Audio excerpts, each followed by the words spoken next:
There is a competence here which is capable of what nature did over 1,000,000 years, like that, over the afternoon. If the necessary striving is there, you can make it into your conscious process. If you set up the necessary situation, success is an assured thing for that person. Small things or big things, it doesn't matter.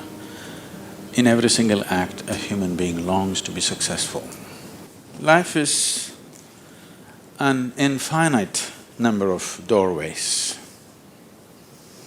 If you're very diligent, you will open a few of them. If you're brilliant, you'll open many of them. But if you're truly vibrant, then they will open for you.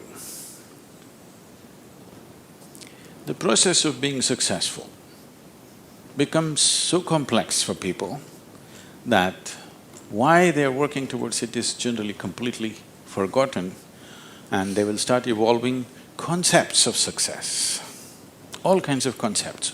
What is being successful? I would like to… Can I tell you a joke? You're looking so serious.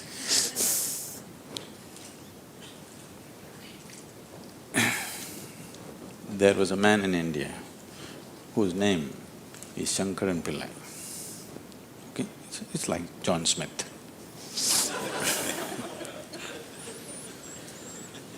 His son came to United States. Obviously, an Indian young man means he's a software engineer. He went to Texas, Houston and started working there. Then he fell in love with a white American woman. He struggled because back home, this love affair is a crime. He struggled and struggled, then one day told his mother, then the mother informed the father, and the father exploded. He went back home to convince him, didn't work, because in India, if you have to get married, they're tracing your family tree for 5,000 years. They're looking at the genetic purity of the person that you're marrying. So somebody from somewhere else, a white woman from America, how can you marry her? What do we know about her genetics? Where does she come from? What is her lineage? Da, da, da, da.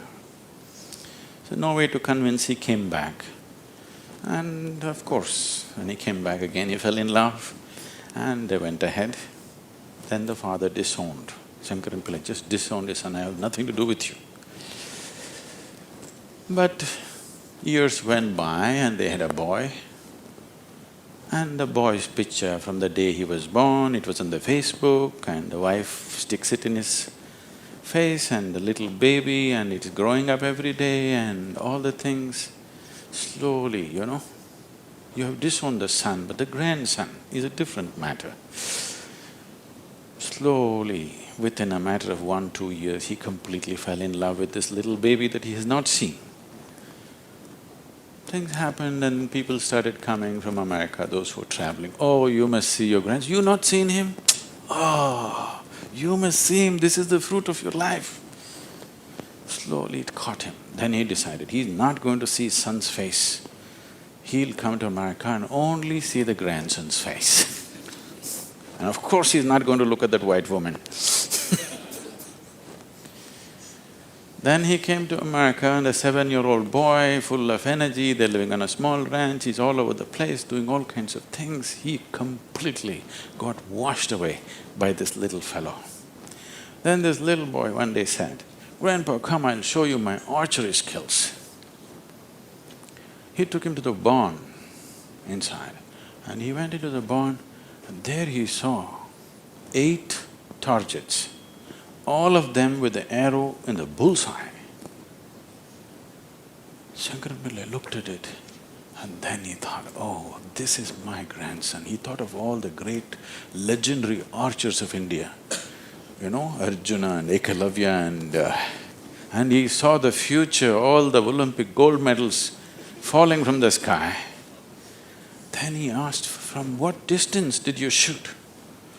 The boy said, from 20 yards. What? From 20 yards, 8 targets, you shot them dead on, bullseye? "How do you do this?" Then the boy said, "Grandpa, I first shoot and then paint the target." So, these concepts about being successful can be very crippling. And I've continuously been with people, they've reached a certain point of success and their concepts of success are not fitting, their life is not fitting into their concept of success and it's breaking it and they think something is going wrong. It is not going wrong, they're just getting better, situations are pushing them on, but their concept is breaking up, so they're suffering their success. You will see any number of people going through these kind of things. When we talk about success, I'm sure all of you must be already having plans as to how to unfold this success in your life. Made your plans. Plan is good. But plans again can get caught up in things because you plan from what you know today. Nobody can plan from something that you do not know. Your plan means it is an exaggeration of today as a tomorrow. Right now you're here at a certain level, now you think, my plan means this must be 10 times more in this many years or whatever, or 100 times or 1,000,000 times or whatever. But plan is just essentially an exaggeration of what is today. Maybe there is a certain logic to it, maybe there is a certain understanding of the logistic attached to it, but essentially it's an exaggeration of today. That means in many ways it's ruled out whatever other possibilities which are not yet in your experience. In Pennsylvania, you heard of the Pennsylvania floods? Pennsylvania has floods, It once happened, a big flood came and water started rising in a small town and it rose up to the houses getting submerged. So two young boys got onto the roof of their house and they were sitting there. And then they saw a hat going up and down in front of the house. One of the boys asked, "What is that? Why is that hat going up and down?" So the other boy said, "Don't worry, it's my dad. Yesterday night he got into a fight with my mom and took a vow, hell or high water, I'm going to mow that lawn."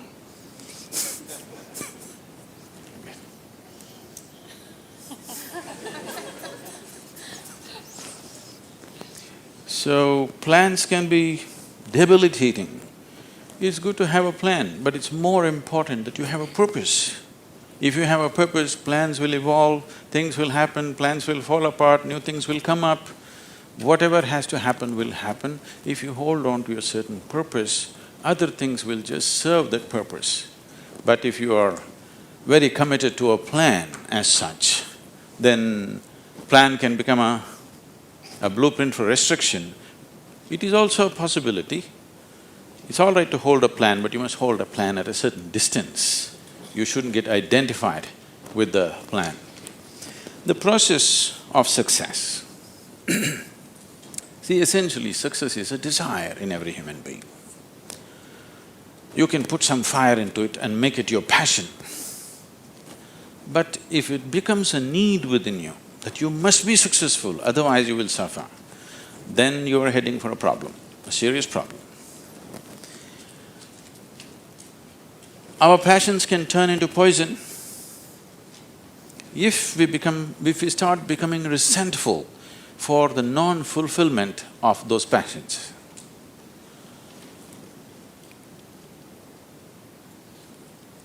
When I say turning into poison, today there's substantial medical and scientific evidence to show that if you become resentful, when you resent something, when you're angry with something, when you're frustrated with something, we can medically today check, we can do a little bit of blood work and show you're actually putting poison into your system. These are poisons that you drink and you hope somebody else will die. Life does not work like that. If you drink poison, you die, and it's fair. It's very fair, isn't it? If you drink poison, you must die. I drink poison, I want him to die. It doesn't work like that. So these emotions always take away the fundamental ability. See, there is something called as a genius in a human being. Every human being has it, every human being touches it at some moment of life. But the question is, how often do you touch it? That's a question. You sparked once in your lifetime. That's not good enough. You must be sparking all the time, isn't it? What is genius?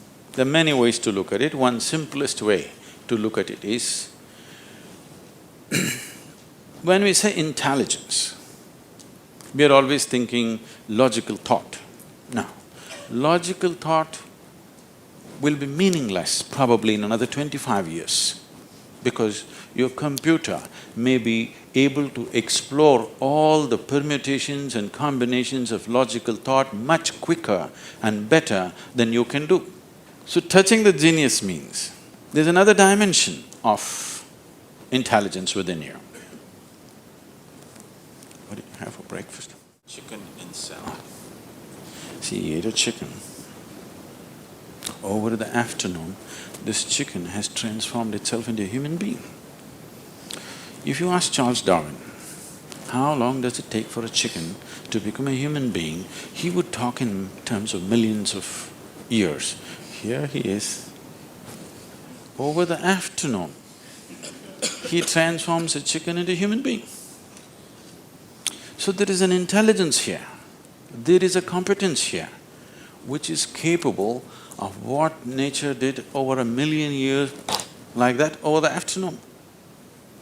Only thing is, this is an unconscious state of intelligence. Whatever is unconscious, if the necessary striving is there, you can make it into your conscious process. In your conscious process, if this intelligence, even a drop of this intelligence is available to you, suddenly life will spark like it's a magic. What everybody slogs for, you can just simply do it. Now when I say intelligence, always people will think this. If you say intelligence and ask them to show in sign language, they'll also always say this, isn't it? They'll not say this or this or this or this, but one cell in your body is doing more activity than your brain could ever do. One molecule of DNA is doing so many millions of functions in a minute that you can never ever figure it out. Yes or no? So in yoga, in the yogic systems, in the yogic sciences, we never look at anything as mind. There's no such thing as mind. There is a physical body and there is a mental body. So you learn to think through your body. You know, it's a short session, it's not an area that we should enter right now, but I have to tell you this. There are many things personally that I do at the same time. Now people come and tell me, just now I'm entering the session, somebody comes and tells me, Sadhguru, these building plans have to happen, because we do everything ourselves. Now by the time I get out, I'll have the building plan ready as I'm speaking here, because 12 to 14 channels actively keep going on in my head. It is not just in the head, you learn to think through your body. Learning to think through your body will never give you a headache, that's the best part of it. Now, all these responsibilities and 1,000 things happening at the same time, won't you get stressed? There is no such thing, because you use a deeper dimension of yourself and everybody is capable of this and everybody has it. You may not have the same level of intellect as somebody else has. That is always subject to person. But all of you eat, if you eat a carrot, you can digest it. That means you have another dimension of intelligence. Yes? If you set up the necessary situation that everything that's there within the system is available for you, success is an assured thing for that person.